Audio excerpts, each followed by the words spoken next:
이명박 대통령 헌정 방송 김어준의 나는 꼼수다.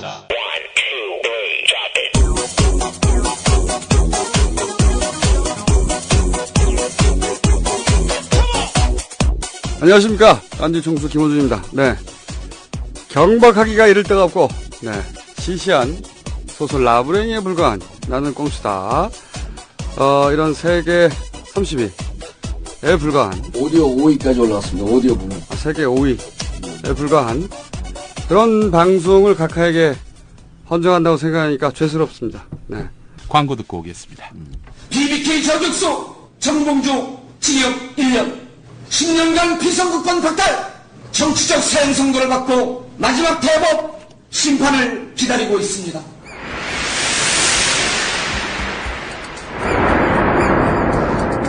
제가 무슨 비리와 관련하여 한 번도 문제가 된 적이 없었고 국민으로부터 나름대로 지지와 인정을 받아왔습니다. 저 이명박이 당선되면 기업은 주저했던 투자를 하게 되고 소비자는 닫았던 지갑을 열게 될 것입니다. 해외에서도 투자가 몰려올 것입니다. 이명박 효과가 태풍이 될 것입니다. 벼랑 끝에 서 있습니다. 목숨을 걸고 있습니다. 그러나 다시 싸우겠습니다. 이명박 정권을 심판할 수 있다면 정권 다해 최정남 국유사 되겠습니다.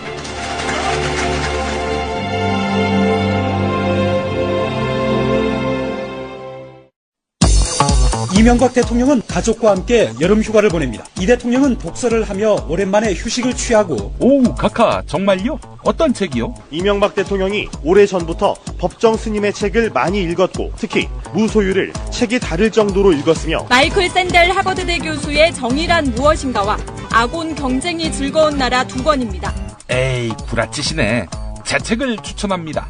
카카의 최대 관심사인 퇴임 이후 이야기를 담았습니다. 조국 현상을 말한다. 정치서적이지만 여름에 어울립니다. 카카에게는 괴기 공포물이 될 거니까요.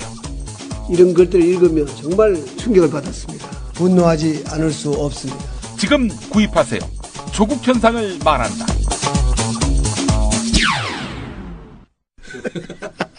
좀 심한데요. 광고야, 씨. 아니, 근데, 정봉주 전 의원님은 언제 하신 거예요, 이게? 저기 지난번 전당대회 때 예선 탈락할 때. 예선 탈락했다. 뭔가 어른이 웅변되는 느낌이에요. 아니, 그 현장에서 보면요. 막 울고 그랬어요. 난리가 났어. 누가? 우리 지역위원장들이. 불쌍하다고? 350명 모여서 투표하는데, 그때 계보가 딱 나눠져 있잖아. 저는 무계보 선언한 지 오래된데. 무계보를 뭘 선언해요? 원래 계보가 없는데. 근데 지난번 방송이 95분짜리 아니에요. 네.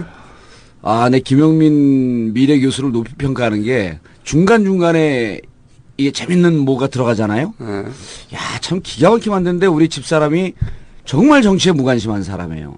정치인은 세상에 정봉주밖에 없는 줄 알아. 가장 훌륭하고 가장 유일의 정치인. 그런데 김영민 교수 이 95분을 어떻게 됐냐고 막 징얼징얼거리다가 중간중간에 김영민 교수가 만들어서 넣은 그 감초 같은, 야, 그거 보고 예술이라고 극찬을 하더라고요. 아이고, 감사합니다. 절대 조국 현상을 말하다 책 안 산답니다. 제 책 CM에 들어간 부분을 좀 더 설명을 드리자면은, 고저 이명박 대통령이 그 법정 스님, 이제 입적하실 때, 그때 이제 그 빈소를 찾았어요. 찾아가가지고, 자신이 무소유, 그거를 정말 다를 정도로 읽었다.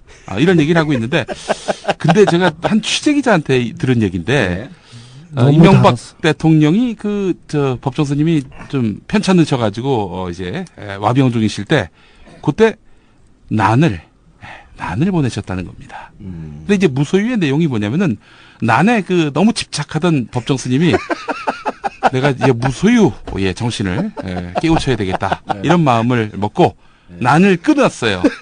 그 내용이에요. 아니, 무소유를. 이제 뭔지 알아들었어. 아니, 무소유를 마르고 닳도록 읽으셨다는 분이 말이지. 그래서 이제 그런 얘기를 이제 취재기자가 얘기해 주는데, 제가 그 취재기자한테 막 야단을 쳤습니다. 네가 잘 몰라서 하는 얘기다. 카카를 음해하지 마라. 자, 이렇게 얘기를 했어요. 초월하시는 분이라는 거를 여기에서 다시 한번 느끼게 됩니다. 청계재단도 무소유를 읽고 나서 스님이 입적하고 나서 바로 실행한 게 청계재단입니다. 청계 생각을 하시는 분이세요. 제가 지난주에 이제 농협 사건 야구했지 않습니까? 예. 농협 전에, 예. 농협은 제가, 이 굉장한 보안 전문가에게, 디테일한 듣기도 했고, 예. 리포트를. 그리고, 내가 기억력이 짧다. 리포트를 날라. 그랬더니 PDF 파일로 엄청난 분량을, 제가 이제 금융 전산망을 짤 수 있겠어요. 얼마나 자세히 보냈는지. 그래서 아주 자세하게 제가 좀 이따 말씀드리고, 그 전에 최근에 아주 신선한 사건이 하나 터졌어요. 뭐냐면은 오세훈 무상급식의 원희룡의 엿먹이기. 이거 왜 최근에 그런 기사 보셨어요? 오세훈 시장이 시장직을 걸지 않겠다. 이런 기사 났습니다. 예. 시장직을 걸지 않겠다? 네, 걸지 않겠다. 예. 그러니까 그 기사 제목하고 그만 보면 오 시장이 안 그만두나? 이렇게 생각할 수 있는데 이게 제가 최근에 본 가장 고급 엿이에요.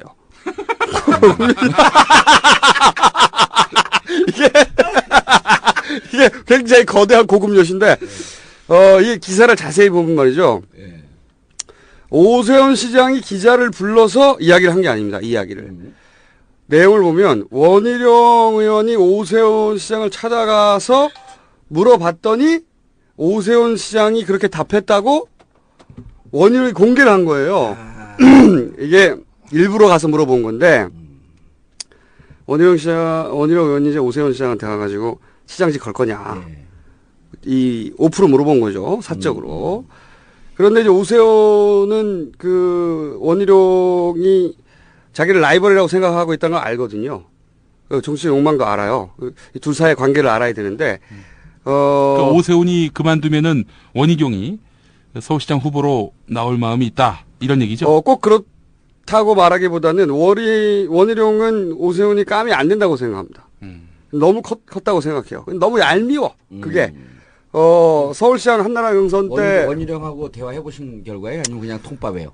요거는 제가 대화를 해봤는데, 네. 똑같이 이런 식으로 말하지는 않았지만, 네.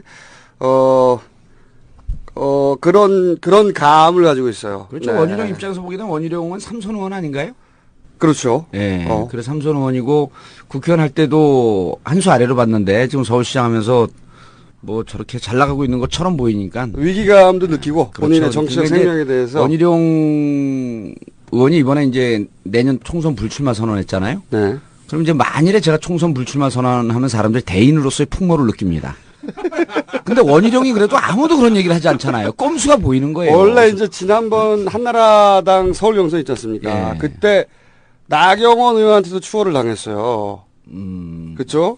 그러니까 위기감을 굉장히 느껴가지고 최근에 왜 친이에 올라타가지고 이제 사무총장 예. 그러면서 대표가 되는 승부수까지 던졌는데. 김총수님 제가 중간에 의사진행 발언을 할 텐데 네. 이따 농협하면서 얘기 많이 할 거 아니에요. 네. 이거 간단한 건 좀 간단하게 좀 하고 넘어가서 조용히 해주시고요. 자, 간단하게 그러면. 그러니까 그걸 알고 있는 오세훈도 속내를 말해줄 리가 없어요. 그러니까 뭐 어차피 그냥 준비된 답변은 시장직에 걸지 않겠다. 그렇게 했는데 그걸 공개될지 몰랐죠. 근데 이때 원희룡의 엿에 걸려든 겁니다. 이때, 바로 이때. 엿에 걸려든 이거를, 최고위원 회의 때 기자들 다 있을 때 그렇게 말을 해버려요. 오세훈을 가장 크게 엿먹이는 방법은 무상급식을 지고 나서 결과를 책임진다고 순교자가 된 다음에 대선 후보로 나오려는 계산인데 가장 크게 엿먹이는 거는 서울시장 그만두시면 그렇죠. 무상급식 투표를 하거나 무산된 다음에 요걸 철저히 먹으면서 계속 서울시장 하는 거예요. 그렇죠. 이게 최대의 엿입니다. 예. 더 빅엿을 얘기해 드릴까요, 제가? 최대의 엿 위에 빅엿이 있는데, 원희룡이 오세훈이 무상급식 졌는데, 한나라당에서 성명을 발표하는 거예요. 한나라당이 열심히 돕지 않아서 졌다. 우리가 반성한다. 오세훈 시장은 시장직을 성실히 수행해 주기 바란다. 이게 빅엿이에요. 그렇게 준비하고 있습니다, 한나라당은. 그럴 수도 있고 아닐 수도 있는데, 어쨌든, 원희룡 의원이 이제 그걸 듣고 안 한다는 얘기를 듣고 그거를 바로 최고회의에서 공식화 해버리는 거죠. 네. 안 그만둬도 된다. 그리고 그럼 사무총장 시절인데 그게? 아니요. 그 며칠 전에 아주 따끈따끈한 여신에. 그렇죠. 그러면서 사실 오세훈 시장이 서울시장직을 걸지 않을 거면 기자들을 불러서 자기가 기자회견을 하죠. 예. 근데 공식석상에서 지금 한 번도 그런 말을 한 적이 없어요.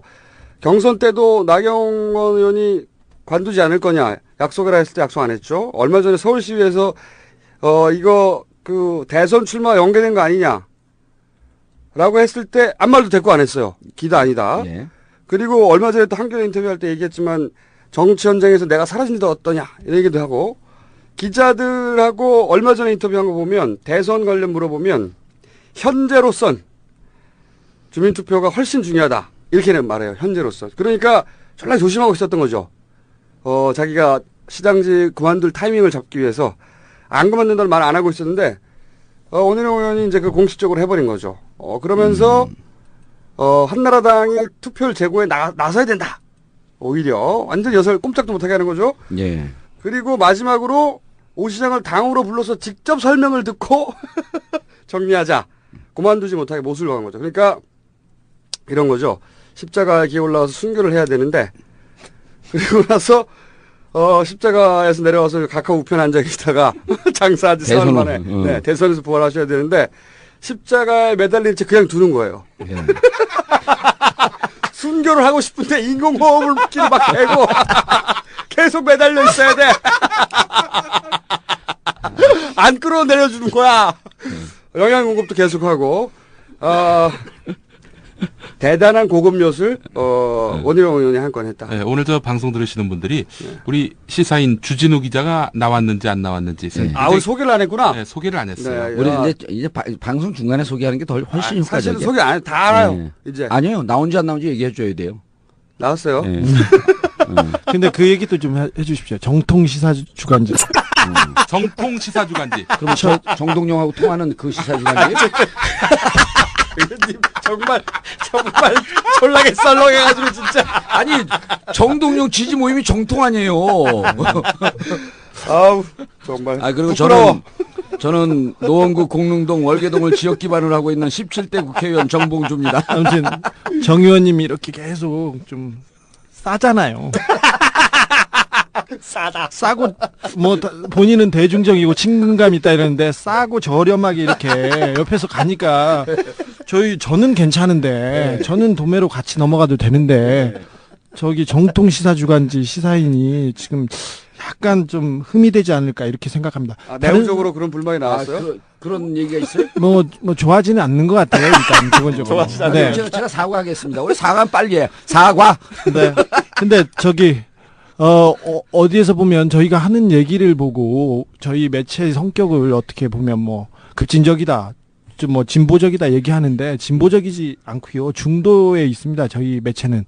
저희 그 시사저널 선배 중에 저희가 시사저널에서 다 나와서 그러는데 편집국장을 하신 분 중에 소설가 김훈 씨가 계신데요. 그렇죠. 저희들은 그분 이렇게 성향을 분석해 놓을 때 보수라고 이렇게 해놨습니다. 그러니까 뭐 여기에 치우치지 않고 가운데 있는 것입니다. 그리고 제가 어떤 편향성을 가지고 있다. 그렇게 뭐 얘기하는 사람들도 있습니다. 댓글을 조금 보면. 근데 전혀 그렇지 않고요. 제가 아는 주진우 기자는 말이죠. 편향성이 있는 게 아니고요. 그냥 나쁜 놈이에요. 사악하고 제가 보기엔 미국에서 해놨으면 굉장히 유명한 탐정이 됐습니다. 탐정. 탐정이라는 직업이 없어가지고 지금 시사인에 들어가 있는 거예요. 네, 많은 분들이 지난번 방송을 듣고 빨리 정권 잡아서 국정원 가서 주진우 기자를 스카우트 해 주십시오. 이런 댓글도 막 남겨요. 그거 아니고요. 제가 뭐 이민 가서 탐정해야 돼요. 돈 많이 법니다. 그리고 저 김총수님. 네. 우리 훌륭한 주진우 기자와 시사인을 더 이상 음해하지 마시고요. 지난번에 그 딴지 해킹 당한 거 어떻게 됐습니까? 그거 성명서도 내고 그다음에 두 가지 궁금한 게 있는데 실제로 청취자들이 궁금해하는 걸 얘기를 해야 돼요. 무슨 빅엿, 뭐 스몰엿, 뉴엿, 따끈따끈한 엿 이런 거 얘기하지 말고 해킹 당한 거 하고 지난번에 에피소드에서 완전히 사라진 거 뭐였죠? 우리 이 꼼수다. 네. 이 방송이 완전 사라졌잖아요. 순위에서. 그거에 대해서 너무들 궁금해하셔요. 그리고 순위에서 사라진 것을 마치 정봉주 팬카페, 정봉주와 미래 권력들 그쪽에 10,000명이 몰렸어요 하루에. 그것 때문에 순위에 사라졌다고 항의 전화를 하시면은 제가 뭐 먹고 삽니까? 그건 정확한 멘트가 아니고요. 네. 딴지. 해킹당하고 얘기를 간단하게 해주세요. 그거는 1분 안에 정리 좀 해. 말만 시키면 길어져갖고. 그거는 제가, 완전히 정리된 다음에, 예. 다음 시간이나. 성명서를 냈다죠? 그거는 저희가 중간에 올려놓은 건데. 네. 각하 때문이고 싶습니다. 그거를 누가 이제 내부적으로 누가 퍼뜨린 건데, 아직, 완전히 정리되진 않았어요. 근데 이제 이 농협 이야기하고 연결되어 있는 부분이 있습니다. 그래서 예. 제가 농협 얘기를 먼저 하는 게 좋을 것 같은데. 예. 서울중앙지방검찰청 첨단범죄수사 2부는 2011년 4월 12일 발생한 농협 전산망 장애 사건이 새로운 형태의 사이버 테러임을 확인하였습니다. 그런데 이 공격 방식이 지난 2009년과 올해 있었던 디도스 공격 때와 대단히 비슷하다는 것입니다. 북한이 관여된 초유의 사이버 테러임을 확인하였습니다. 사이버 공격은 우리 사회 전반에 혼란을 조성하는데 비용대 효과 면에서 적은 노력으로 많은 피해를 줄 수 있습니다. 그러나 북한이 무슨 의도로 농협 전산망을 공격했는지는 여전히 의문입니다. 또 북한이 내부 직원의 협조 없이 우리 금융기관의 전산망을 완전히 무력화시킬 정도의 해킹 기술을 갖고 있는지에 대해서도 의견이 엇갈립니다. 큰 경제적인 이득이나 안보 불안을 가져올 정도는 아니기 때문입니다. 또 여러 은행 가운데 왜 하필 농협이었느냐라는 의문도 있습니다.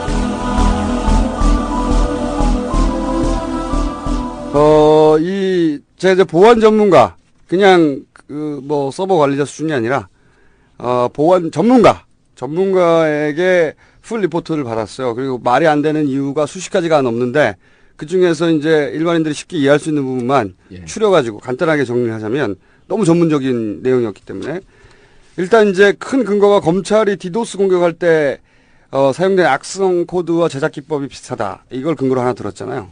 북한 디도스 공격. 예. 그 디도스가 북한의 공격인지 아닌지는 차차하자고요. 그건 여기서 문제가 아니니까. 근데, 그 전문가 이야기는 악성 코드 제작 기법은 원래 비슷하답니다. 원래 비슷한 거다. 잘 짜여진 악성 코드가 하나 있으면 그거 가지고 다들 변종을 만들기 때문에 원래 비슷한 거기 때문에 원래 비슷한 게 근거가 될 수 없고, 근데 사실은 소스만 공개해주면 그 코드가 뭔지 소스만 공개해주면 원래 게 무엇인지 바로 알 수 있답니다. 전문가들은. 근데 왜 소스를 공개 안 해주냐? 금방 다 알 수 있는데 이쪽 분야 전문가들은.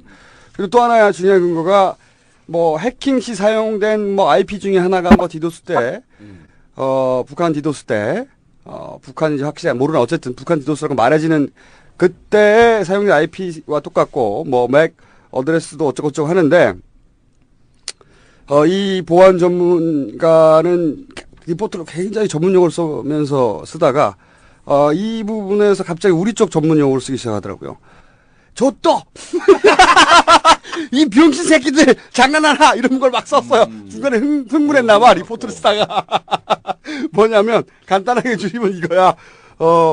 해킹 때 사용되는 모든 IP와 맥 어드레스는 인스턴트 식품입니다. 이 양반의 표현입니다. 한 번 쓰고 버리는 거다. 그걸 또 썼다는 자체가 그게 가짜라는 증거다, 오히려. 또 썼다는 증거. 그러니까 북한 IP, 북한 그 디도스 공격 때 IP 어드레스와 동일하다는 그 자체가 이미 가짜라는 얘기라는 거예요. 누가 해커가 그걸 자기 IP를 드러내고 병신도 아니고, 여기서 굉장히 흥분했어요. 저 또 이 병신 새끼들 나온 이야기입니다. 리포터에. 지금 저 에어컨도 흥분했습니다. 그리고 쭉 여러 가지 인데 제끼고 나서 그래서 그 암호화 코드 얘기 한참 하는데 못 알아듣겠고 그다음 넘어가가지고 서버를 파괴했다. 이 대목에서 뒤로 넘어갔어. 이 보안 전문가가. 이게 얼마나 말이 안 되는 거냐. 일단 서버가 270세대였는데 그거를 노트북 한 대로 공격해가지고 다운시키고 한다는 게 말도 안 되고 그런 노트북이 있다면 제발 나를 사다오. 그리고 원격으로 그걸 다 지웠다고 하는데 이건 말이 안 된다.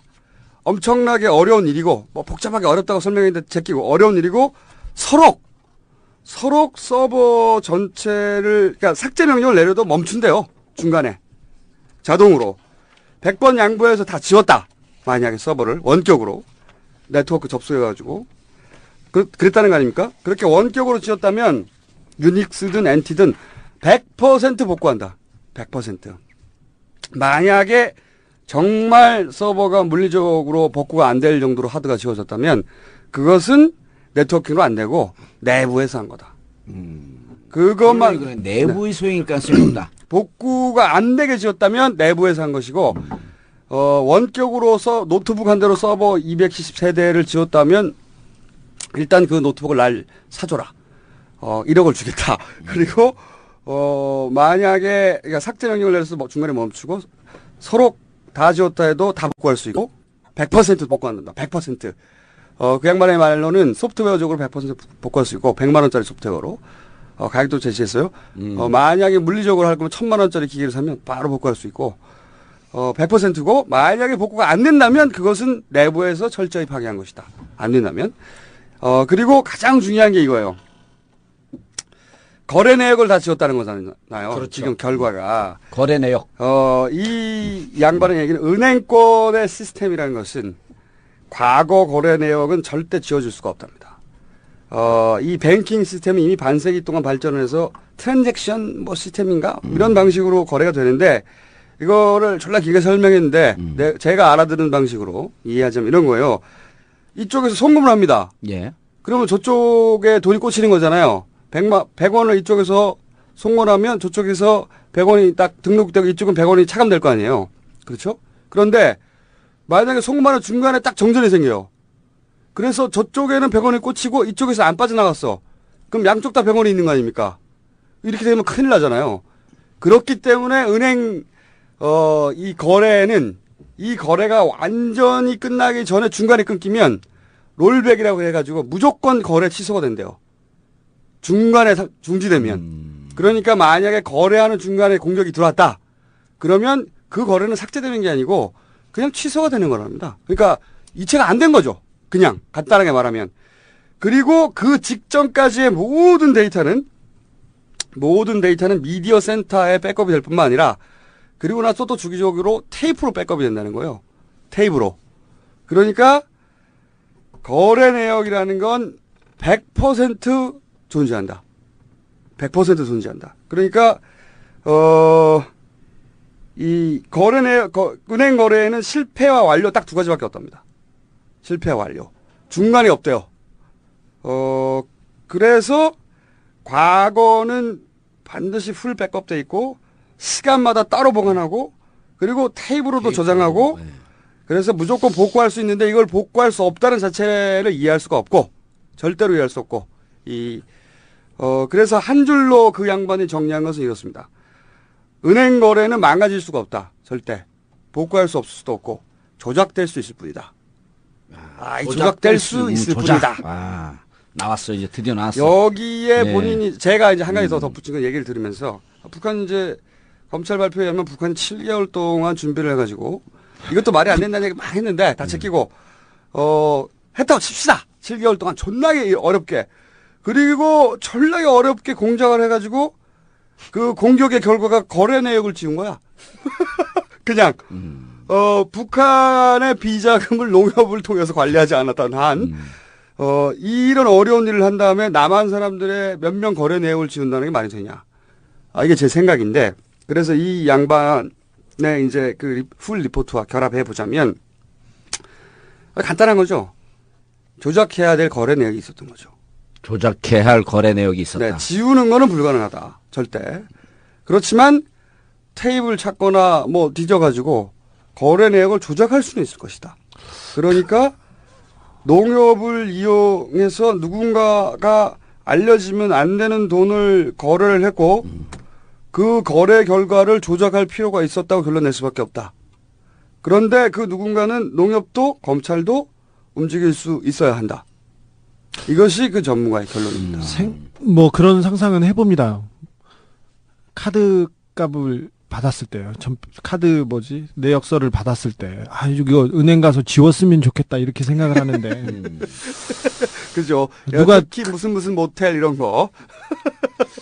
아니 이제 우리 주 기자의 경우에는 우리가 이제 이게 비공개 주 기자 말을 못해. 누구요? 출장 갔을 때 우리는 출장 갔을 때 출장 안 갔는데 서울에서 이럴 때 아니 이런 거예요. 아이고 주기자 인신공격하지 마세요. 그럼 정통시사 주간지 이름은 뭐라 그랬죠? 아 정말 난 이런 상황에서 도저히 못하겠어 오늘. 시사 사람. 시사녀. 아, 지난번에 웃다가 쥐가 났는데 이제 목이 다 땡겨. 그런데, 거래 내역이 삭제됐다 그러니까 주위에 있는 이제 소시민들이, 아, 나 융자 받은 거 사라지지 않았을까? 아, 그런 걱정할 필요 없다. 예, 아니, 그랬으면 좋겠다. 융자 받은 기록이 좀 없어졌으면. 죄송하지만 절대 그럴 일은 없다. 근데 거래 내역이 사라졌다? 그냥 딱 지금 비슷한 그런 느낌이 드는 거예요. 누군가가. 그렇죠. 당연한 거죠. 가려야 할. 네. 정치적 용어가 나오는 거죠. 가려야 할. 혹은 위험한, 불편한 진실이 있었다면 그걸 가리고 싶었겠다. 그렇죠. 예. 바로 그렇게 추정할 수밖에 없지 않느냐. 그것은 소설이죠. 그렇죠. 소설이죠. 예. 농협 소설. 해킹 사건이 났을 때 처음에 북한 얘기가 나왔었습니다. 그리고 그 다음에 내부자의 소행으로 계속하고 수사도 진척이 됐는데 수사 결과를 발표할 때 서울중앙지검 첨단범죄수사부였는데요. 거기에서 북한 얘기로 이렇게 그 결론을 맺습니다. 몇 개 전에 국정원 고위 관계자라는 사람들이 나서서 북한 얘기를 했죠. 정찰청국 얘기를 또 했고, 중앙일보에 얘기한 것도 재보선 선거 그 전날이었고요. 일면에 그래서 크게 썼는데, 북한 얘기가 나왔는데, 아까 말했던 것 이상의. 그때 재보궐선거 와중이었었고. 네, 전날이었습니다. 수사 결과 발표되기 전날 중앙일보 일면에 북한 정찰총국 소행인 듯 이렇게 해서 크게 나왔습니다. 근데 북한이 정말 7개월을 준비했으면 어디 국정원을 털거나 청와대를 털거나 무슨 그런 데를 털어야지. 무슨 거래 내역을 삭제하고 그래. 왜 농민들이 이렇게 거래한 내역을 지우려고 했을까요? 예. 농민 봉기를 유발하려고. 아, 그리고 증거를 전혀 못 내놓는데, 뒤에 옛날에 우정의 무대라고 그런 프로그램이 생각나요.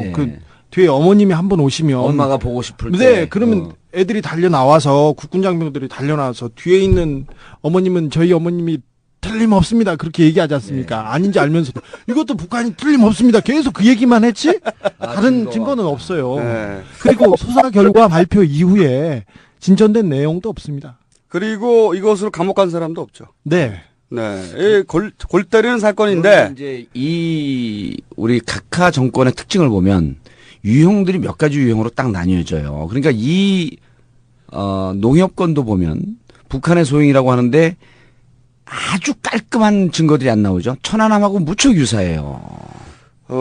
그렇기도 하고. 예. 이건 그냥 간단한 겁니다. 거래 내역이 지워진 게 결과예요, 최종. 그렇죠. 그렇게 주장되고 있어요. 누군가의 거래 내역을 지우고 싶었다. 그렇죠. 예. 그렇다면 거꾸로 간단하게 생각하면 됩니다. 잠깐 여기서 이제 양념으로 말씀드리면, 검은 머니를 좋아하는 정치인들은 농협을 사랑한다라고 하는 말이 있어요.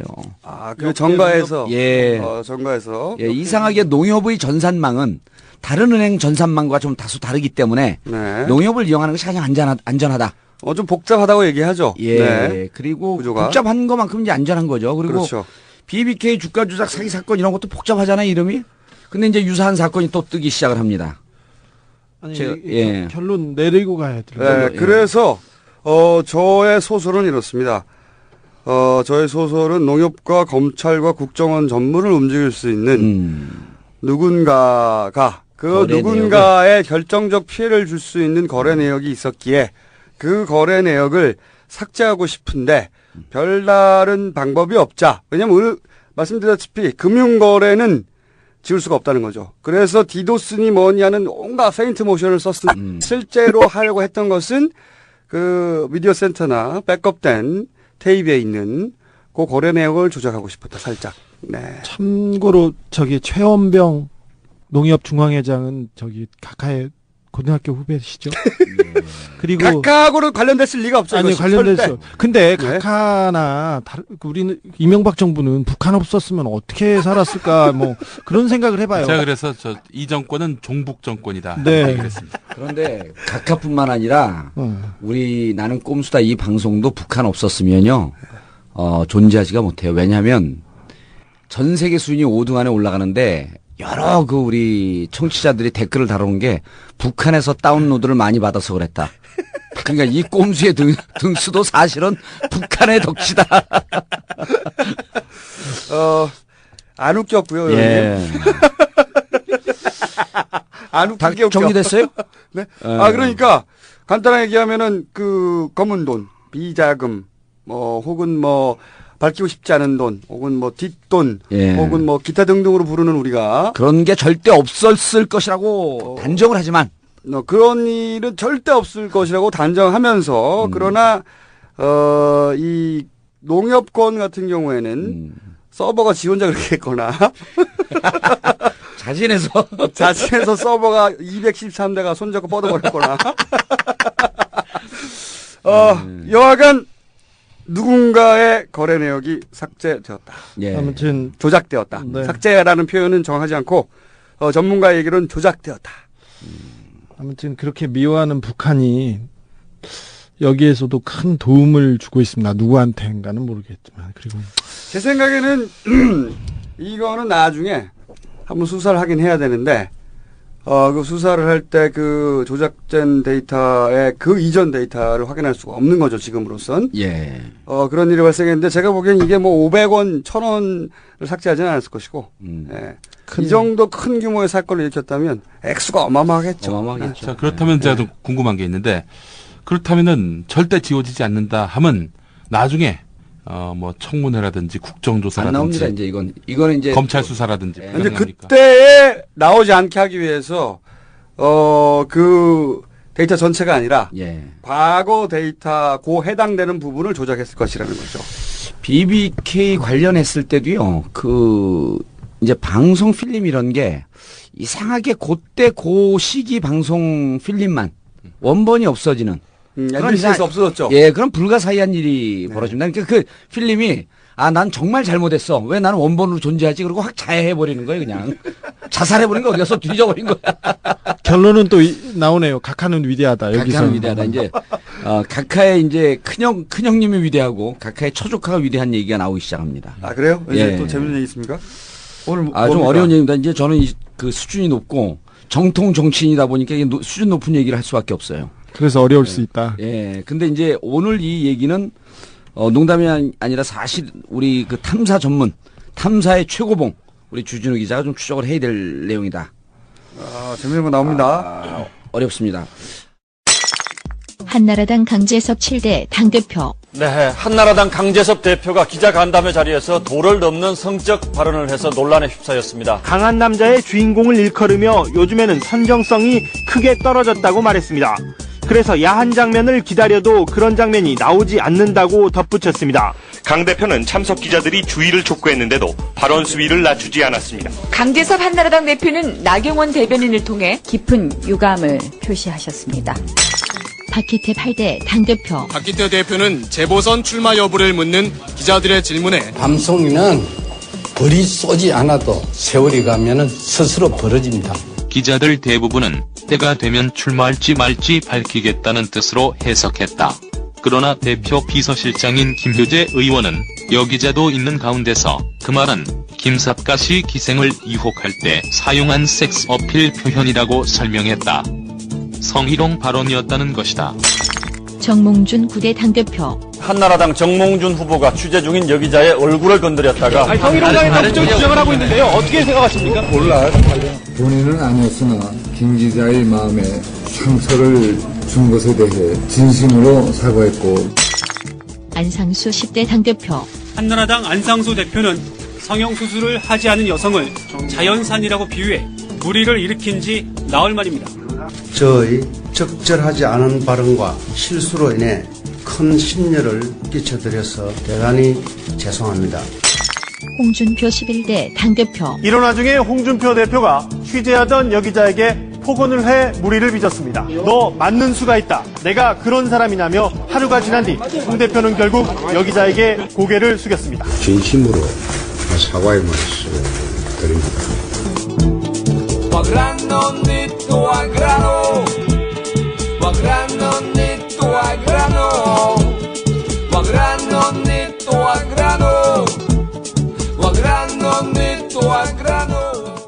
홍준표 당대표가 발끈을 해요. 경향신문 여기자가 뭐라 그랬냐면 이영수 삼화저축은행으로부터 받은 돈이 한나라당 전당대회에 흘러들어갔다. 그렇죠. 작년에도 들어갔고 올해도 들어갔다. 네. 그래서 너 맞을래 이렇게 한 거죠. 라고 민주당에서 주장을 했다. 그러니까 이제 뭐라고 얘기했냐면 우리 홍준표 당대표 얘기할 때는요. 검찰 출신이기 때문에 정확하게 얘기해야 됩니다. 언론에 보도된 내용에 따르면 너 진짜 맞는 수가 있다. 너 진짜 맞는 수가 있다. 네. 그래서 제가 깜짝 놀랐어요. 홍준표 의원이 전해보면 남이 화 안 날 때 화내고 남이 화낼 때 화 안 내고 그러죠. 조금 괴팍스러운 측면은 있어도 당대표가 됐는데 너 진짜 맞는 수가 있다. 이것은 아주 큰 실수를 했는데 원래 그 양반 커뮤니케이션 스킬이 굉장히 좋고 그러면 그러면 아주 냉정한 사람이거든요. 잘 화를 안 내요. 그리고 기자들하고 평상시 요런 식의 대화 그런 식으로 친하게 지내고 예. 말을 이렇게 할 수는 있죠. 근데 그거를 다른 사람 다 있는데 뱉었다 바로. 그러니까 그 상대당 의원한테도요. 한 두세 살 아래면 바로 말 나요. 뭐 형하고 하자 그러면서 바로 말 놓고 아주 그 스킨십이 좋은 분인데 화를 내요.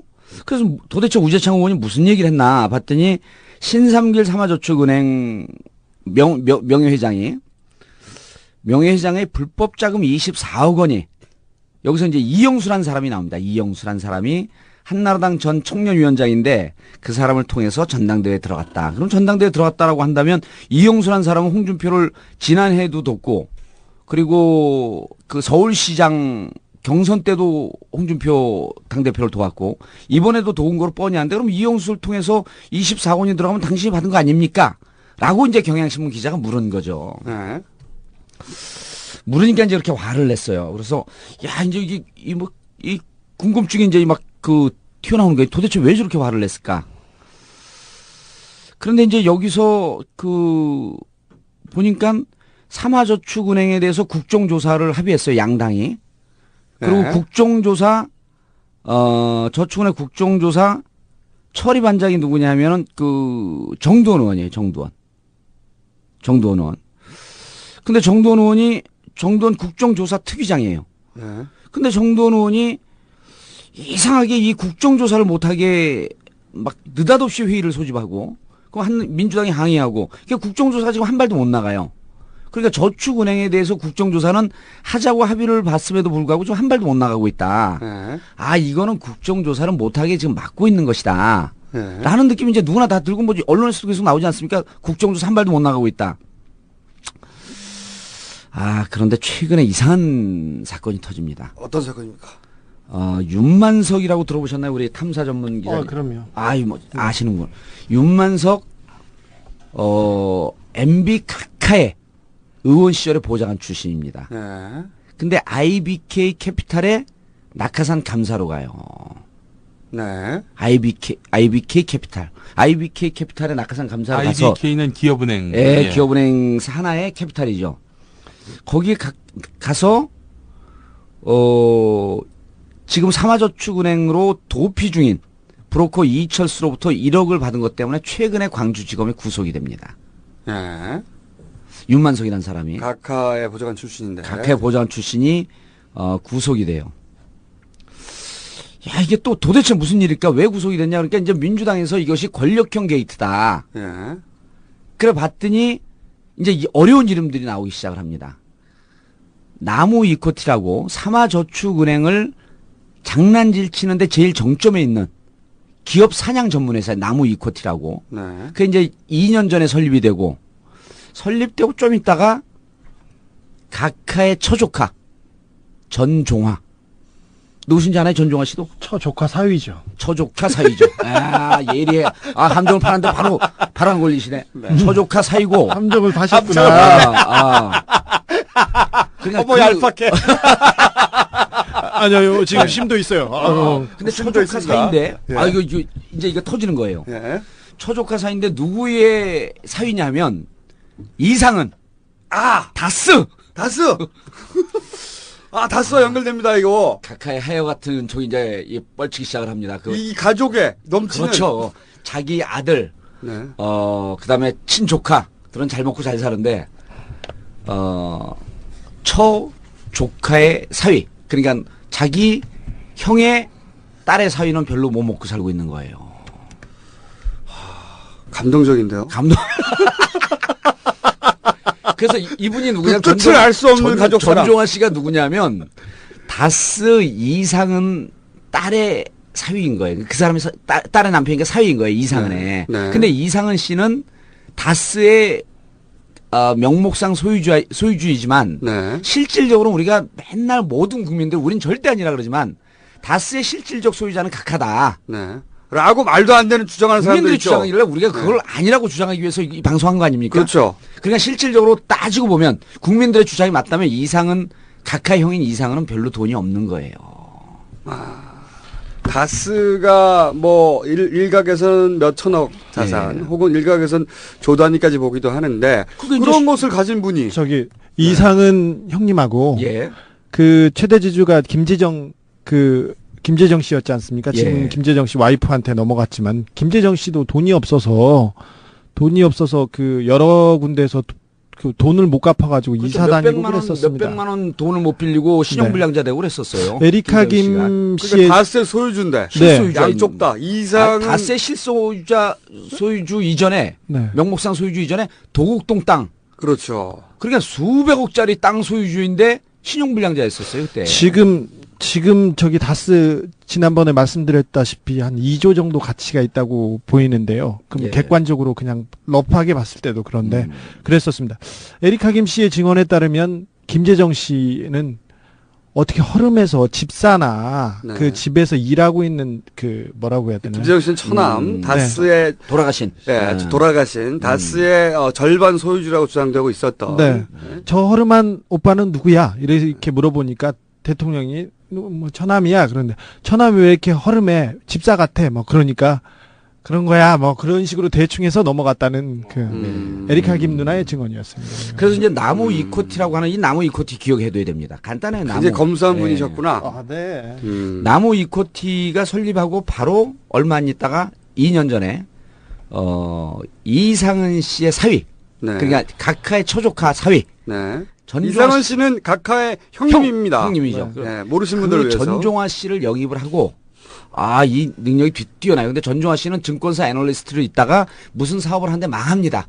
무슨 디젤 어쩌고저쩌고 사업을 하는데 망하는데 망한 사람을 이 나무 이코티에서 영입을 해요. 근데 영입을 하자마자 8일 만에 며칠 되지도 않았어요. 명함 파기도 전에 8일 만에 이름도 이제 이거 엄청 시모텍이라고 하는 회사를 인수합니다. 시모텍. 예. 시모텍 큰 회사잖아요. 시모텍은 코스닥 업체죠. 나무 이코티는 자본금 5천만 원짜리 회사예요. 네. 그런데 시모텍을 얼마를 주고 인수하냐면 300억을 주고 인수를 해요. 자본금 5천만 원짜리 회사가 처조카 사이 전종화가 들어오자마자 8일 만에 시모텍이라고 하는 회사를 300억에 인수를 합니다. 놀랍지 않아요? 놀랍습니다. 5천만 원짜리가 300억을 어떻게 이 충당을 했을까 봤더니 사채 시장에서 50억을 빌려서 50억을 받고 그리고 10%가 넘는 지분을 인수하니까 왔다 갔다 하면서 결국은 시모텍에 있는 돈으로 마지막에 250억을 다시 갚아주는 거예요. 그러니까 자기 돈 한 푼도 안 들이고 사채 시장에서 50억 땡기고 나중에 결국 시모텍 돈으로 다시 시모텍의 지분을 사는 이런 아주 희한한 재테크의 달인. 이제 나오는 게 우리 주진우 기자가 얘기한 재테크의 달인. 그래서 시모텍을 인수하는데 이 시모텍이라는 회사가 150억을 조달하기 위해서 150억을 조달해서 뭐 말도 어려워요. 무슨 신주 인수권부 사채 뭐 이런 거를 발행을 하하는데 BW. 네, BW죠. 신주 인수권 그러니까 이제 사채를 빌리고 나중에 주식으로 돌려주는 거죠. 그렇죠. 근데 이거를 150억을 발행을 하는데 IBK 캐피탈에서 50억을 사줍니다. 그 IB 캐피탈은 아까 얘기했던 누구였었죠? 윤만석이요? 윤만석이라고 윤만석이라고 하는 보좌관이 낙하산으로 간 회사예요. 아, 그러니까 지금 보좌관과 각하의 초조카 사위와 그렇죠. 초조카 사위와 예. 이렇게 엮여가지고 지금 거대한 회사를 하나 먹고 그렇죠. 그리고 대출 쪽하고도 연결이 돼 있고. 그렇죠. 그러니까 시모텍을 인수를 한 다음에 네. 인수하니까 이제 나무 이코티가 곧 시모텍이 되는 거예요. 옛날 수법과 똑같습니다. LK가 곧 BBK고 BBK가 곧 LK인 거예요. 옛날하고 똑같아 이게. 그러니까 각하의 이런 그 금융 재테크 기법을 초조카 사회가 그대로 쫓아갑니다. 훌륭한데요. 예, 그래서 나무 이코티 자, 중간 정리하면 이게 이제 새로 나오는 표현들이기 때문에 이게 어렵습니다. 나무 이코티는 자본금 5천만 원짜리 회사가 코스닥에서 잘 나가고 있는 시모텍이라고 하는 회사를 300억을 주고 인수하는데 자기 돈은 하나도 안 듭니다. 네. 그리고 나무 이코티의 대표이사는 각하의 초조카사인 전종화. 네. 그리고 시모텍을 인수하자마자 시모텍에서 돈이 필요하니까 150억을 사채를 빌리는데 그 150억 사채를 빌리는데 핵심적 역할을 하는 게 IBK 윤만석 보좌관이 감사로 있는. 네. 그래서 사람을 불러서 거기 IBK 캐피탈 사람을 불러갖고 시모텍에서 발행한 BW 50억을 사들여라. 네. 이걸 사들여라 그래갖고 사드립니다. 그 다음에 이제 조금 있다가 그런데 이게 수법이 정말 기가 막힌 게 이렇게 큰 사건이 터지기 전에 전종화 대표는 나무 이코티를 그만둡니다. 각하도 BBK가 주가 조작 횡령 사기 사건이 일어나기 전에 그만둬요. 네. 그럼 나는 관계없다. 김경준이 혼자 한 거다. 여기서도 나무 이코티에서 큰 사건이 터지기 전에 그만둡니다. 그래서 누가 뒤집어 썼습니까 지금? 뒤집어 쓴 사람 자살했죠 작년에. 네. 시모틱의 전 대표는 그 사건이 그렇게 연결되는 거군요. 그렇죠. 그래서 거기서 끝나는 게 아니고 그거 추적하다 보니까 뭐 복잡한 이름들이 나와요. 그리고 이제 나무 이코티가 시모텍 인수했죠. 그 다음에 또 하나 회사를 인수하는데 제이콤이라고 하는 회사를 인수해요. 네. 제이콤이라. 그러니까 코스닥에 상장된 2개 회사를 인수합니다. 5천만 원짜리가. 5천만 원. 자기 돈 하나도 쓰지 않고. 하나도 쓰지 않고. 그리고 거기다 들어간 돈들을 해결하기 위해서 또 각하의 보좌관 출신이 가 있는 금융회사가 50억을 그쪽에 사라고 하고 네. 제이콤이라고 하는 회사가 또 나옵니다. 제이콤이라는 회사가. 그 제이콤이라는 회사가 회사를 230억을 줘 또 사요. 나무 이코티가. 그 나무 이코티가 5천만 원짜리 자본금 있는 회사가 시모텍을 사고 또 제이콤이라는 회사를 삽니다. 그 제이콤은 도대체 뭐냐? 바로 이 제이콤이 삼화저축은행을 인수하려고 합니다. 그렇다는 얘기는 저희가 지난 시간에 인천공항을 매각하려고 하는 게 아니라 매입하려고 하는 것이다 하고 그렇죠. 똑같은 거군요. 예, 그리고 이 매입하기 바로 직전에 그러니까 제이콤이 매입하기 바로 직전에 나무 이코티의 대표회사도 그만두고 또 시모텍 대표로 갑니다. 전종화. 네. 초조카 사이가. 그리고 요 사건이 또 터지기 바로 직전에 또 시모텍을 그만둬요. 그러니까 대형 사건이 근데 그만두고 난 다음에 시모텍을 그만두고 난 다음에 IB 캐피탈에서 50억을 사들여요. 근데 그만뒀는데 그럼 영향력도 없는데 도대체 그 윤만석이라고 하는 보좌관은 왜 자기 대통령 초조카 사이가 이제 없는데 왜 그 회사에 이 BW 50억을 또 사줬냐? 봤더니 그만두고 딱 20일 뒤에 사줘요. 4월 7일날 그만뒀는데 4월 28일날 사줍니다. 그러니까 그만뒀음에도 불구하고 여전히 영향력을 행사하고 있는 것이 뻔히 보이는 거죠. 그렇다면은 자, 근데 아직 끝나지 않았습니다. 아직도요? 네, 저축은행을 하나 매입하려고 했던 건데. 제이콤이 삼화저축은행을 매입하려고 그러다가 어떻게 해갖고 이제 실패를 하냐면 이 윤만석이 IB 캐피탈 직원을 불러서 제이콤이라고 하는 회사가 삼화저축은행을 인수하려고 한다. 그래서 삼화저축은행이 갖고 있는 주가를 계상을 해서 200억을 융자를 해줘라. 아직 사지도 않았는데 살 돈을 줘라. 그러니까 저기 멀리 땅이 있었는데 저 땅 살 테니까 융자해 주시고 그럼 은행 가서 그 얘기하면 이 사람 미친 사람 아니야 그럴 거 아니에요.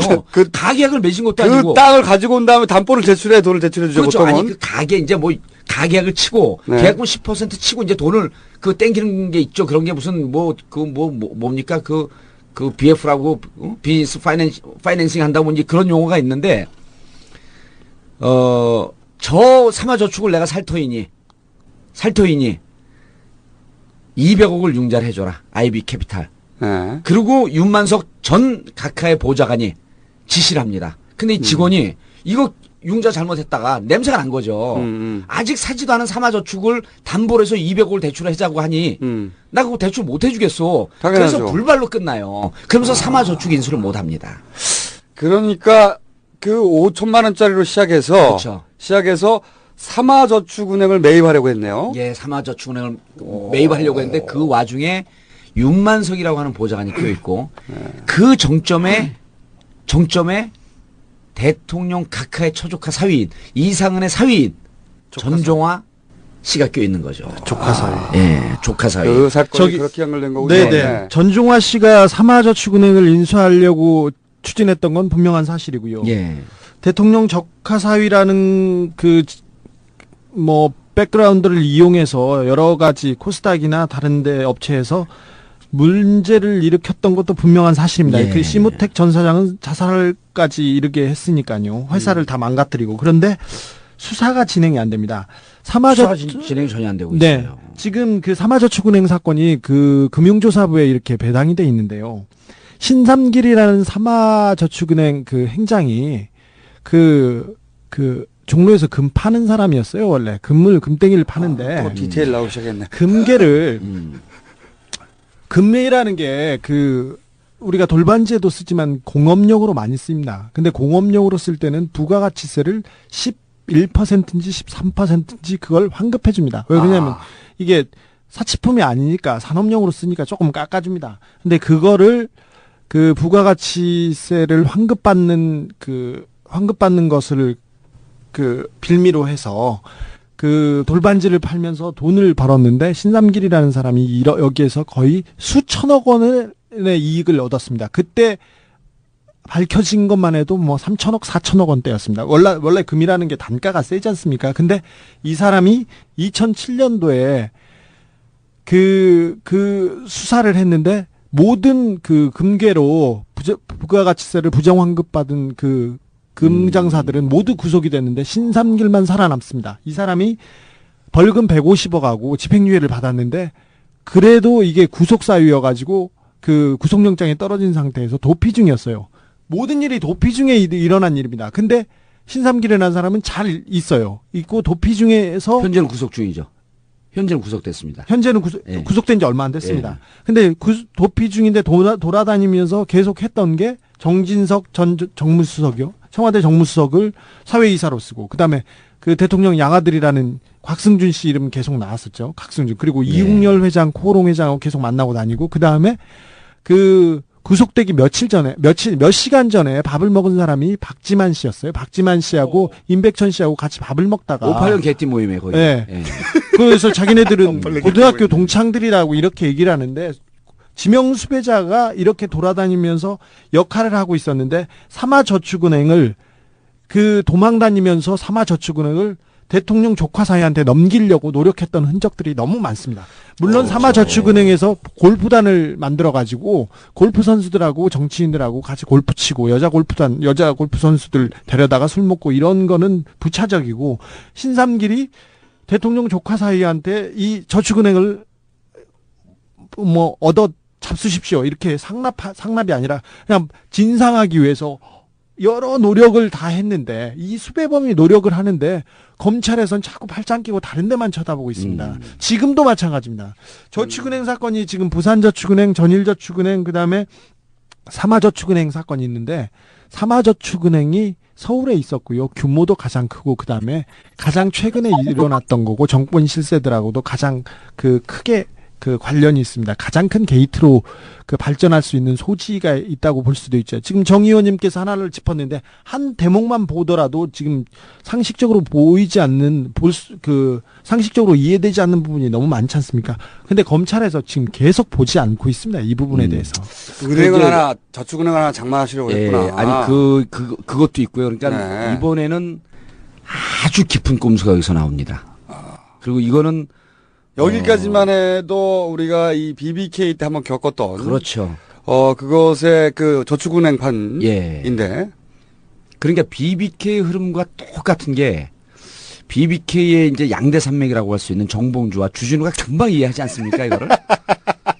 아, 근데 이걸 들여다보면 볼수록 너무나 이게 똑같아요. 그러니까 일테면 나무 이코티가 시모텍을 인수하는데도 직접 인수하지 않고 제3의 그 회사를 또 통해서 또 인수를 합니다. 네. 그 다음에, 무슨 콤이라 그랬죠? 이름. 제이콤입니다. 제이콤 회사도 인수하는데 또 제3의 회사를 통해서 인수를 해요. 네. 그렇게 3쿠션 기법으로 계속 인수를 하는데 그게 BBK 때하고 너무나 똑같고 전종화 초조카 사이가 네. 그만두고 나면 대형 기업을 인수하거나 대형 이 회사 돈을 다시 부풀린다든지 이런 사건들이 이제 계속 터지는데 문제는 뭐냐면 이런 거예요. 아까 이제 박지만 씨 얘기도 했는데 이게 어떻게 보냐면 이제 그 원형으로 이제 계속 순환이 되는데 그럼 나무 이코티가 자본금 5천만 원인데 나무 이코티에는 누가 있었냐. 네. 전종화를 세울 때부터 그 나무 이코티 뒤에는 브로커 이철수 씨가 있었던 거예요. 신삼길 회장의 실질적인 모든 역할을 하고 다니는 브로커 이철수 씨가 명동 사채 돈을 딱 갖고 나무 이코티를 5천만 원짜리 설립을 합니다. 그리고 나무 이코티가 움직일 때마다 돈을 싸주는 사람이 이철수고 그 뒤에는 또 신삼길이라고 하는 명회장이 있었던 거죠. 그리고 거기에 정치적 백그라운드를 전종화 씨가 갖고서 행사했을 것으로 민주당에서는 추정하고 우리는 절대 그런 일이 없을 것이다. 이렇게 얘기하고 있는데 이제 이게 아직 안 끝났습니다. 안 끝났고 여기서 이제 이렇게 근데 이 이야기를 과연 이 오디오로 듣고 이해할 수 있어요. 다 이해하실 수 있을까 모르겠네. 왜냐하면 이게 우리가 여기서 듣기에는 좀 어려워 보이지만 오디오로 들으면 제 목소리와 이 설명이 워낙 분명하기 때문에 금방 이해할 수 있습니다. 근데 이제 이거 농담이고 이제 실질적으로는 이 부분에 관심을 갖고 들여다봐야 된다. 그리고 이제 무슨 얘기가 나오냐면 신삼길 사마저축 명예회장이 결국은 이리저리 쿠션 때려놓고 자기 회사를 다시 크게 먹어버리려고 했던 거거든요. 네. 그 브로커 세우고 전종화 씨 세우고 그러다 이제 그게 다 불발로 끝이면서 시모텍 부도났죠. 제이콤 부도났죠. 그다음 김명수라고 하는 제이콤 그 시모텍 사장이 작년 3월 26일 날 자살을 합니다. 근데 자살하기 하루 전날 3월 25일 날 전종화 씨하고 문자를 주고받아요. 네. 회사도 다 망가지고 어떻게 할 길이 없다. 그러니까 이제 그 전종화 씨가 문자를 보내면서 지금이라도 이 모 씨를 고발하고 자수해라. 그것이 너가 살 길이다. 그리고 대답을 넵 이러고 대답을 합니다. 네. 하겠다고 하고 그 다음날 자살을 한 거예요. 그런데 보세요. 이번 전당대회 굉장히 때 거대한 벽에 부딪혔군요. 그렇죠. 이번에 보세요. 전당대회 때 친이 비주류라고 하는 홍준표. 네. 친이 비주류라고 하는 홍준표가 출마했는데 친박이 전폭적으로 지원을 했어요. 그랬죠. 친박이 전폭적으로 지원했고 유승민 찍을 때 두 번째가 홍준표한테 갔죠. 예, 친박이 전폭적으로 지원했고 이영수 돈 24억이 흘러 들어갔다라고 하는 설만 있는 거죠. 현재로서는. 근데 이영수 그 전 한나라당 청년위원장은 사마저축 신삼길과 무척 가깝습니다. 신삼길은 박지만 씨하고 586 개띠 친구예요. 그래서 이렇게 저렇게 금전적으로 엮이고 그런 것이 친박이 전폭적으로 지지할 수 있었던 근거가 된 거 아니냐. 라고 하는 추정을 해볼 수가 있는 거죠. 거기까지는 너무 많이 나가신 것 같아요. 아닙니다. 왜 그러냐면요. 그 앞에까지는 제가. 아닙니다. 네. 이게 왜 그러냐면 왜 이번에 권재진 법무부 장관에게 저렇게 목을 맬까. 네. 권재진, 이제 우리 정치인의 아주 그 발달된 후각은 냄새를 맡아야 되는 거 아닙니까? 권재진 법무부 장관에게 왜 저렇게 목을 맬까? 이게 바로 사마저축은행, 아까 이제 주진우 기자가 정확한 지적을 했는데, 사마저축은행을 포함한 모든 저축은행에 대한 수사를 지금 진행을 안 하고 있습니다. 그렇죠. 그런데 이 저축은행에 대한 모든 자료는 이미 다 확보하고 있어요. BBK 자료 확보하고 BBK 수사 진척시키지 않는 상황과 너무나 유사합니다. 그래서? 자, 보세요. 황우려 원내대표 친이가 아니죠. 홍준표 친이 아니죠. 그러면 청와대 입장에서는 실질적으로 한나라당 원내와 전체 당에 대한 통제권, 통솔할 수 있는 권한을 다 놓친 거예요. 이렇게 보시는 거예요. 그러니까 한나라 당이 혹은 보다 정확하게는 친박 쪽이 어떤 시점에 청와대를 칠 것이다. 혹은 청와대에 아킬레스건을 쥐고 청와대와 딜이 들어올 것이다. 그러므로 자신을 방어하자면 법무와 검찰을 쥐고 있어야 된다. 법무와 검찰을 쥐고 있고 여기에서 그들의 가장 큰 아킬레스건은 친박계도 저축은행이 아킬레스건이라고 보는 거죠. 서로 걸렸지 않느냐. 그렇죠. 그리고 이제 실질적으로 친박 쪽에서는 청와대 아킬레스건 친박이라기보다는 박근혜 쪽에서는 그쪽에서는 청와대 아킬레스건이라고 하는 것은 살아있는 권력이기 때문에 손을 댈 수가 없습니다. 그런데 이제 이명박 대통령 입장에서는 둘 다 놓쳤죠. 왜 제가 이런 상상을 해보냐면 최근에 홍준표 당대표가 박희태 의장을 만납니다. 네. 그래서 한미 FTA 처리해줘라. 그리고 북한 인권법 처리해줘라. 그 다음에 의료민영화법 처리해줘라. 이걸 다 직권상정을 해달라고 결심을 요구합니다. 네. 결단해줄 것을 요구하고 그래서 제가 이제 쭉 전화를 돌려봤어요. 그랬더니 의료민영화법은 한나라당에서조차도 반대하는데 도대체 홍준표 원내대표는 왜 직권상정을 요구할까? 네. 한나라당 의원들도 다 반대하는 겁니다. 근데 의료민영화는 홍준표 대표. 네, 홍준표 대표는 왜 민영화를 직권상정해달라고 박희태 의장에게 요구를 했을까? 그리고 최근에 한나라당 기조를 보면 전체적으로 언론에 나오는 기사와 행간을 보면 청와대를 향해서 비판의 칼날을 딱 죽이고 다 납작 엎드립니다. 뭐 거기까지 이해 갔어요. 당청 간에 요 바로 전당대회 7월 4일 전당대회 직전까지만 해도 청와대를 공격하고 그리고 그 홍준표 당대표가 되고 유승민 되면서 대단히 그 청와대와 각을 세울 것처럼 했지만 청와대 만찬 가서도 아무 얘기도 안 하고 남경필 혼자 얘기했죠. 요즘 남경필 유승민만 그 독야총총 둘의 주장을 하고 있어요. 한나라당의 전체 분위기가 전과는 달리 무척 수긍적이고 수용하는 쪽으로 다시 분위기가 바뀌어가고 있더라. 그것에 칼날이 양날의 검이 권재진이 쥐고 있고 그 권재진이 쥐고 있는 것은 제가 보기에는 저축은행이라고 하는 그 안에 어마어마한 푹푹 썩어가고 있는 그 비리의 모든 정보는 이미 파악하고 있다.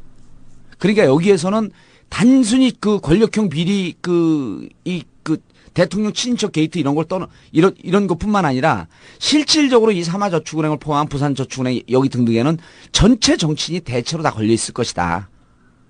라고 하는 데까지 발전해 볼 수 있다는 거죠. 그래서 권재진을 그렇게 목을 맬 때는 여기에는 청와대가 권재진을 통해서 하고 싶었던 일들, 검찰을 통해서 하고 싶었던 일들 이런 것을 쥐고 있지 않겠냐 이렇게 보는 거죠. 정치 듣기 평가. 이제 나올 두 개의 보기 가운데 2006년 것과 2011년 것은 각각 무엇일까요? 보기가 있습니다. 1번. 한나라당은 법무장관 내정 발표를 앞두고 긴급 의원총회를 열었습니다. 찬성 의원들은 그런 정치적인 무슨 중립성을 이유로 수석이 장관으로 가는 것을 반대하는 것은 그건 논리에 맞지 않습니다. 당 지도부도 대통령의 고유 인사권을 강조하면서 2번. 한나라당은 법무부 장관 임명을 둘러싼 대통령 인사권 문제와 관련해 코드 인사, 측근 봐주기 인사로 인한 인사 분란은 끝내야 합니다. 한나라당은 또 당청회의에서 대통령 인사권이 대통령의 고유 권한으로 합의된 데 대해 대통령 코드 인사만 공식 인정해주는 당청 간담회라니 그분들이 국정 책임을 맡고 있는 사람들 맞습니까? 대통령의 인사권은 민의에 따라 제한되어야 할 권한임을 재차 강조할 예정입니다. 정답입니다. 1번은 2011년 것입니다. 한나라당은 권재진 청와대 민정수석의 법무부 장관 내정을 대체로 긍정적으로 평가하며 수용하는 쪽으로 입장을 정했습니다. 2번은 2006년 것입니다. 한나라당은 노무현 대통령이 핵심 측근인 문재인 전 민정수석에 임명할 경우 반대를 하겠다고 한마디를 던졌습니다. 너무 쉽게 변해가네. 너무 빨리 변해가네. 너무 쉽게 변해가네. 너무 빨리 변해가네.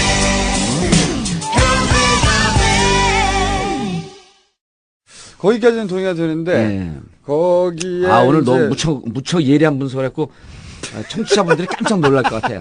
아니 어떤 사람이요 이 방송 듣고 왔고 우리 팬카페 와갖고 여기서 얘기를 들을 때 인상이 개그맨인 줄 알았대요. 근데 팬카페 딱 와서 보니까 훈남이거든. 깜짝 놀라는 거야 그냥. 아니 근데 오늘 제가 댓글을 살펴봤는데 정봉주 의원 칭찬 일색이 원래 근데 방송 나가자마자 그러면 보통 어떤 댓글 올라오냐면 정봉주 의원 좀 주기자 말하는데 좀 끊지 말고 가만히 있어라 그런 게 다 주류거든요.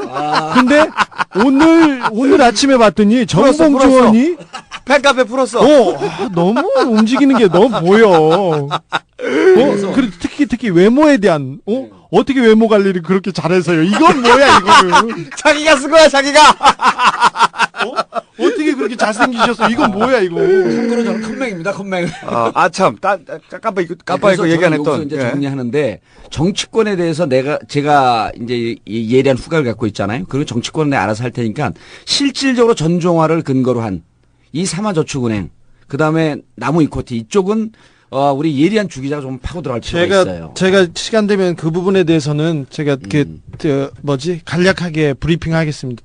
다음 시간에. 오케이. 그러니까 여기서 오늘의 핵심은 결국은 저축은행이 권력형이고, 그리고 하나를 매입하려고 했었고, 그렇죠. 양축이 다 있는 거죠. 매입하려고 했었고, 그리고 이 매입하려고 하는 사건에 걸려 있는 사람들이 각하 쪽과 처조카 사위. 그렇죠. 조카 사위 쪽. 그러니까 각하 쪽과 사실은 박근혜 쪽도 자유로서 없지 않겠냐 하는 추정이. 그렇죠. 이루어져서 지금 한나라당 내 평화가 찾아왔고, 그리고 서로 건들지 않는 평화협정이 맺어져 있고. 양쪽의 아킬레스건을 서로 지금 딱 잡고 있는 형국이죠. 그걸 쥐고 있는 게 바로 권재진 검찰 서장이기 때문에 그렇게 무리하게 했다라는 게 오늘의 소설인데 약 3분이면 정리될 것을 이렇게 길게. 그렇죠.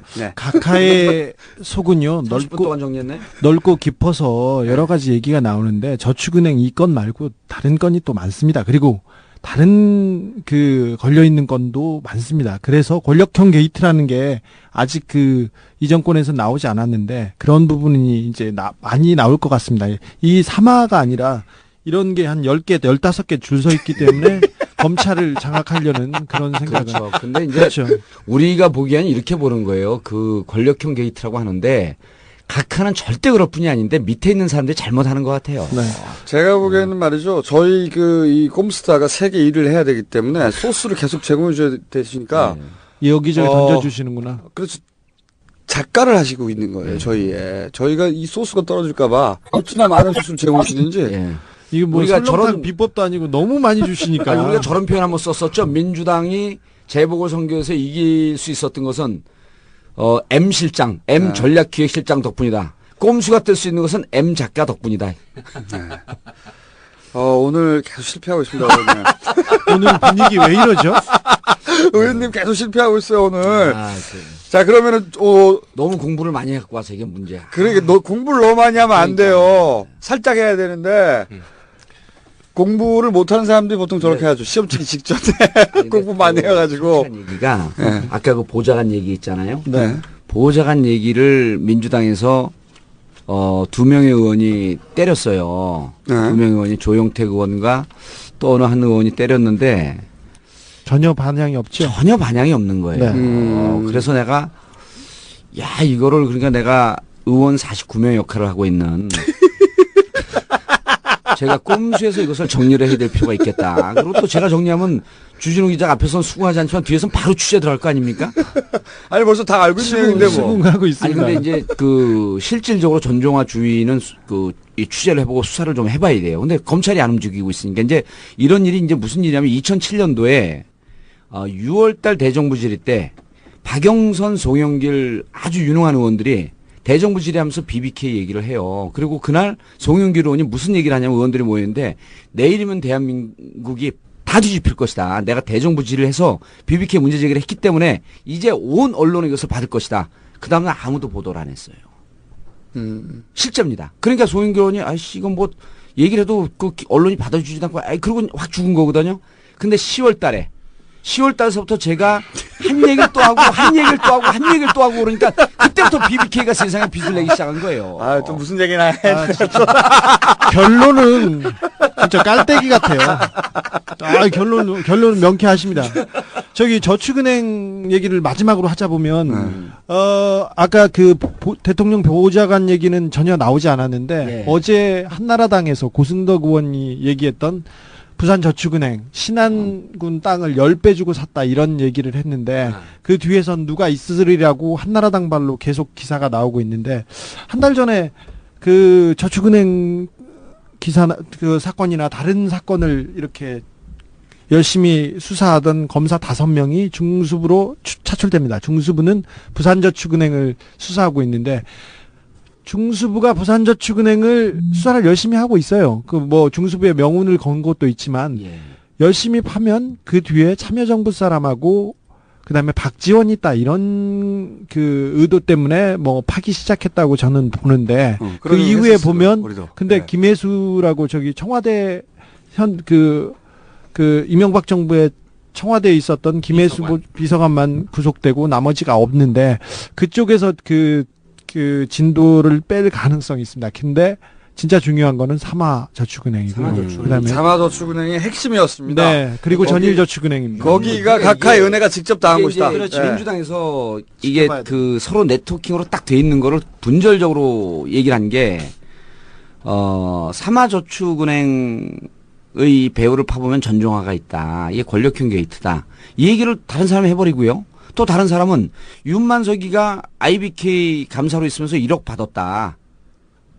그 연결이 안 되는 거지. 그렇죠. 이러고 뚝 던지고 만 거예요. 민주당이 원래 그래요. 무능해. 씨발. 아이 졸라.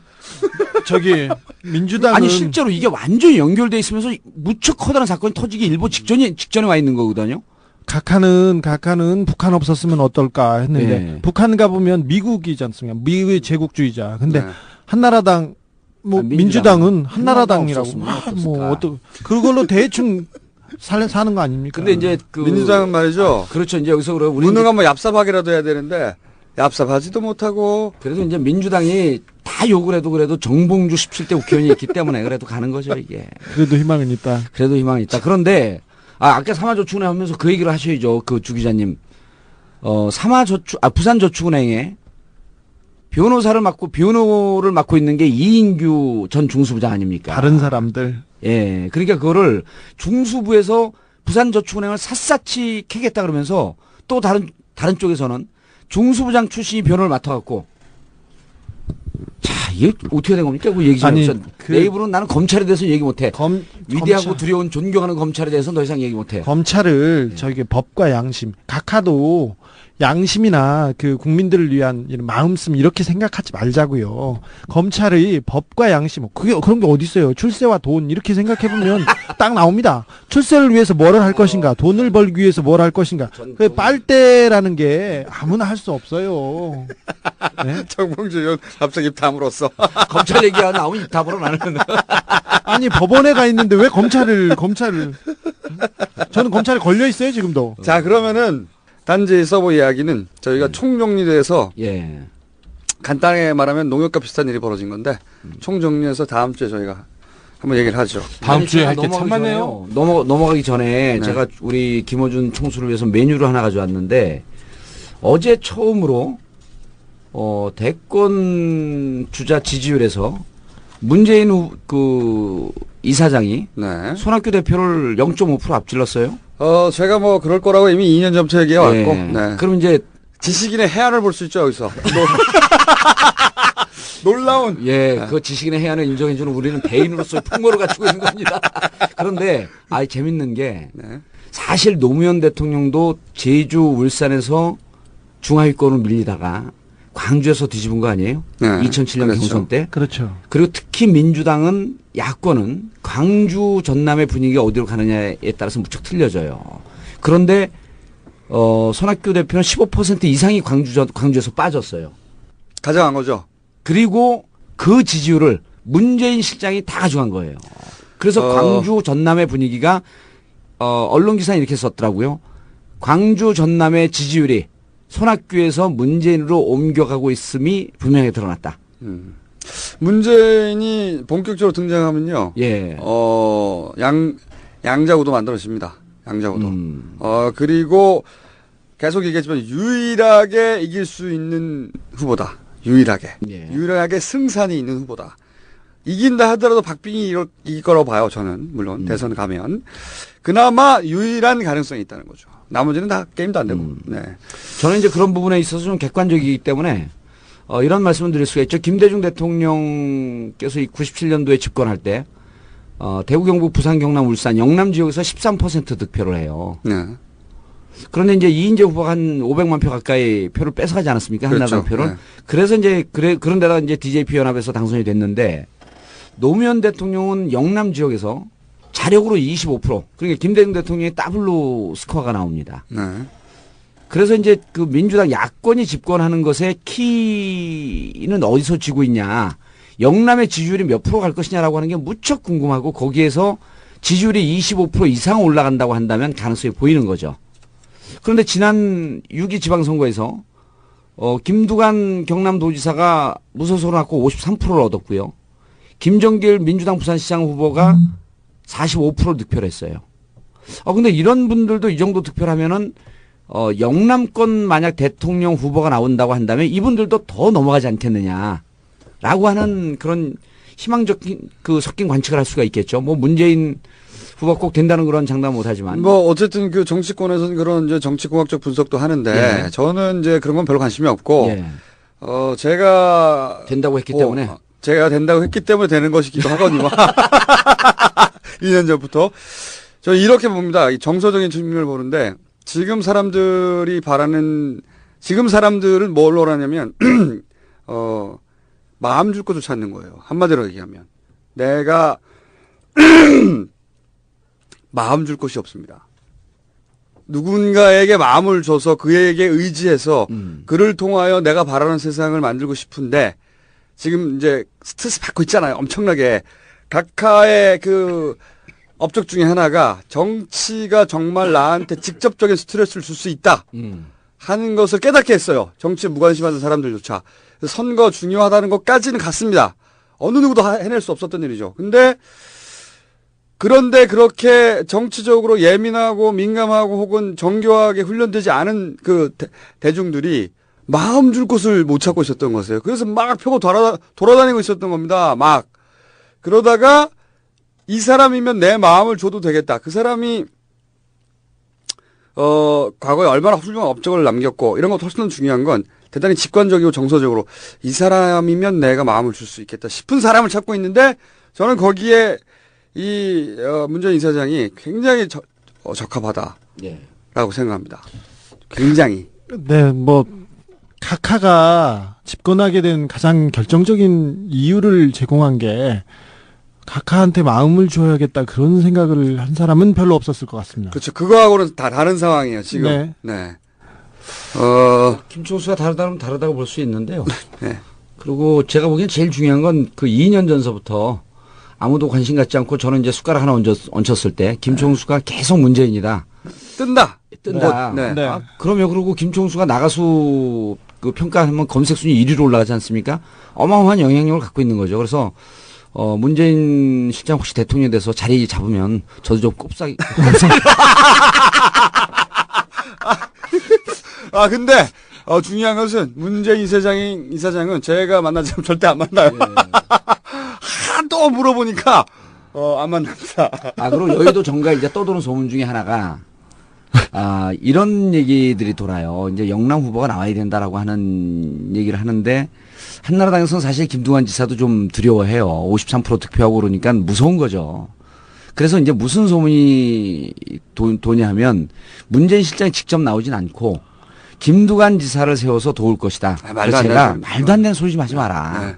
그 꼼수 좀 들어라 그랬더니 꼼수가 있는지를 모르는 사람이에요. 그런 사람들이 여의도에서 평론을 하고 앉아 있어. 김용민 교수를 제외한 고성국 박사를 끼워줄까 말까 고민인데 그 제외한 나머지 평론가들은요 전문 용어로 바보예요, 바보. 오늘 주진우 기자의 활약이 약했지요? 다음 주 2배의 내공이 발산됩니다. 결국 펼치지 못했던 주진우의 기자 수첩 속 장자연을 농락한 사람들 이야기가 세상에 공개됩니다. 한 누나가 그 목숨을 던지면서 말하고자 하는 바가 있었습니다. 아울러 요절 복통 폭소 만말, 각하와 그 수하들의 자원 외교의 실상도 공개됩니다.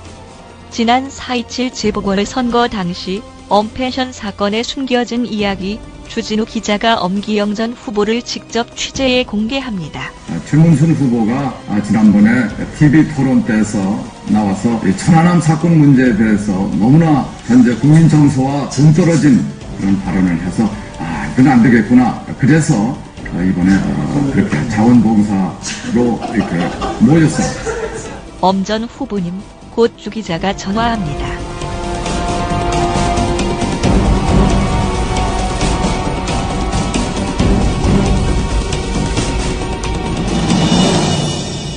관련해서 이 다른 곳에서 들으신 분들은 반드시 팟캐스트 한 번 더 다운받아 주시고 재생해 주시고. 저희가 세계 1위를 해서 바쳐야 되거든요, 가깝게. 아니, 그러니까 이게 어떻게 이제 순위가 올라가는지 사람들이 잘 모르기 때문에 그런 기술적인 측면을 얘기를 좀 해주셔야 돼요. 그거는 아무도 몰라요? 팟캐스트, 그러니까 애플에서 자동 집계하는 방식을 예. 정확하게 알 수는 없으나 지금까지 경우로 추정한 바에 의하면 끝까지 들어야 되나요? 끝까지 들을 필요는 없지만, 폰으로 다운로드 받거나, 아니면, 팟캐스트로 듣거나, 하는 방식만 짓게 되고, 저희 서버에서 직접 다운받거나, 딴지에서 직접 받는 것도 안 돼요? 딴지에서 직접 다운받거나, 아니면은, 다른 곳에서 듣는 건 집계가 안 됩니다, 당연히. 다른 곳이라면 정봉주와 미래 권력들. 그 외에 토렌트 아니, 굉장히 많잖아요. 토렌토도 있고 한 10,000건이 올라오더라고, 하루에. 그럼 아무 의미가 없다는 거예요. 그때는 너무 서버가 폭주했기 때문에, 사람들이 이제 검색하다 찾아 들어간 거죠. 예. 어쨌든, 각하에 집중해야 되기 때문에 우리가 각하 헌정 방송이라는 거 잊으면 안 됩니다, 이게. 그리고 반드시 세계 1위를 만들어서 각하께 바치어야 되겠다는 이 충정. 아니, 그러니까 누가 캡처 갖고 올려놨는데, 네. 오디오 미국 순위니까 미국 순위가 곧 전 세계 순위죠. 왜냐면 꼼수 거기 들어가니까. 오디오 5위까지 올라왔더라고요. 1위 해야죠, 1위. 네. 네. 5위 부끄럽습니다. 그렇죠, 부끄럽죠. 네. 각하에게 5위 따위를 바치다니. 1위를 꼭 바쳐드리겠다는. 저는 제 인생에 5위에 5등 해본 것도 처음이에요. 자, 그럼 오늘 여기까지 하고요. 다음 주에는 좀 정리를 해서, 오늘은 저희가 얘기하면서도, 정리가 안 됐구나. 그래도. 그래도 전체적으로 잘했어요. 전체적으로 말을 많이 했다는. 왜 말을 많이 하는 게 중요한 게 아니야! 자, 여기서 끝이겠습니다. 끝! On the upright. So frustrated.